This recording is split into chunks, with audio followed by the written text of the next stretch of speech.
Across the country in the last 20 or 30 years, there's been a campaign in most schools to end or at least decrease bullying. Bullying between kids, even between, say, the teachers to the children and back. Why is this so prevalent? Or better yet to be asked is why, or what is the cause of this? Or how do we notice that there's bullying going on?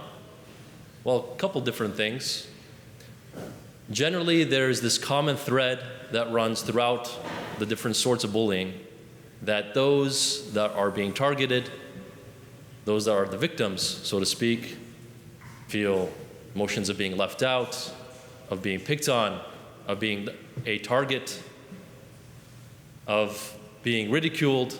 There's various different emotions and things that goes on in that frame of mind. Interestingly enough, Jesus presents to us those that were bullied in his society in his day. And he says, there are the maimed, the lame, the blind, the mute, etc. Those of us that have different diseases or ailments, they could be physical, they could be something that you could view and observe with your eyes. There's various different ailments that we suffer with psychologically, spiritually, things that can't be noticed. This is not only a common thread in any community of those that deem themselves higher than others, to have the authority to pick apart other people for their less than greater attributes or less than appealing personalities or traits, whether they be physical or not physical. And those that are the targets, victims of name-calling or gossip, of being left out, of being those that are not part of the in club, not part of the group. In the midst of this place where Jesus is being invited by this host, this great dinner, this great spread that's being laid out for him, as somebody who is recognized by his community as being a teacher, an authority figure, say, yes, of course, Jesus, you have to be one that's going to be at my table. You must come to my house. It's so easy for this rich man and for others, as we see throughout the Gospels, to recognize Jesus as being somebody important and making sure that he's at the head of the table. You must join us, please. Interestingly enough, again, Jesus, in that place where he could otherwise, as would be our own human ego, our own human condition, to say, yeah, of course, thank you. I am important. Why not? Jesus flips that and says, what about those that are less fortunate? What about those that you don't consider as equal to you?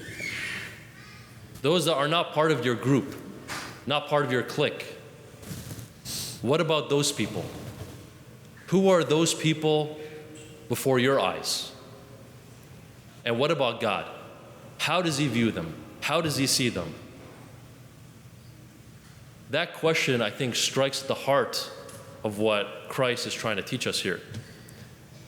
To consider those that, yes, you could say, the other people that are less fortunate than I, but what about ourselves? What do I mean by that? We may not have a hugely burdensome ailment. We may seem to function on a day-to-day basis just fine. But what about our spiritual condition? The very nature of our souls? Well, all of the Old Testament, all of the Bible, presents to us the condition and the story of where we've been in our relationship with God. And going all the way back to Adam and Eve, we know that they were created with that dignity, that image and likeness of God himself, to enjoy his presence in the garden. Because of their willful arrogance, their pride and their ego, their sin, cast themselves out. They now became the ones that would be bullied. Bullied not by the God that loves them and that created them, but bullied by the deceiver, the devil himself. This trauma of being pulled away from God's grace, from the garden, so to speak, is the trauma and the narrative, the story of our human condition all the way back then. And so what's become normal for us is to perpetuate that, to torment others because we're tormented ourselves. But what is the root of that? The root of that is spiritual, because of our alienation from God, our original disobedience from God, our desiring the things of this world, our ego, our pride, over and above the graces and the goodness and the holiness that God continually presents us via our families, our church, our community. What do? We twist that.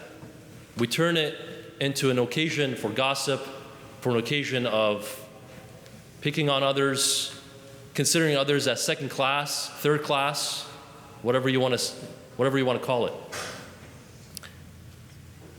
Christ says, and I think it's indirect here, if you go a little bit deeper, who are the maimed, the blind, and the lame?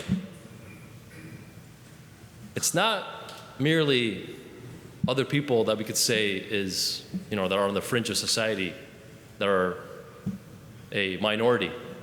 No, spiritually, we are the maimed, the blind, and the lame.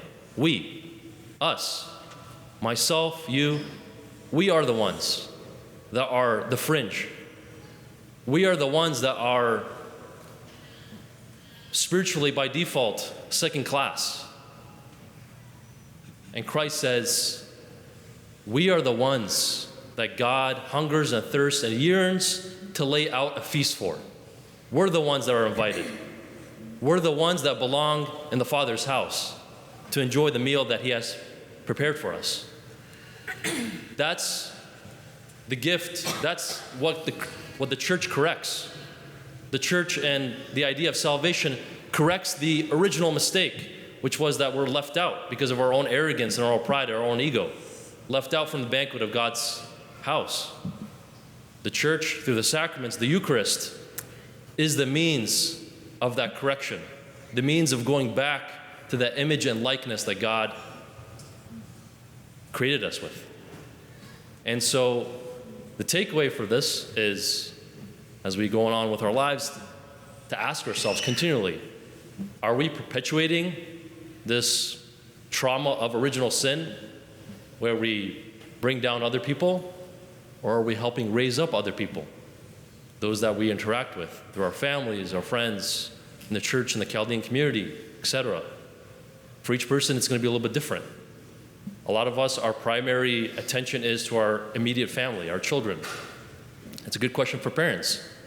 Are we showing a good example to our children of how to live in the grace of Christ and encourage and build up each other? Or are we showing them a bad example? And that goes for everybody else, no matter what vocation you're in. Are we building up each other or are we not? And so we have much to be thankful for. In spite of our sins, in spite of our weaknesses, in spite of our constant failure, Christ is present. Christ is yearning for us, and Christ is here. The Mass, the Eucharist, is that great feast for us who are lame and blind, for us who have many ailments. Christ asks us to be present, and He's saying, this is for you. This feast, the Eucharist, my presence is for you.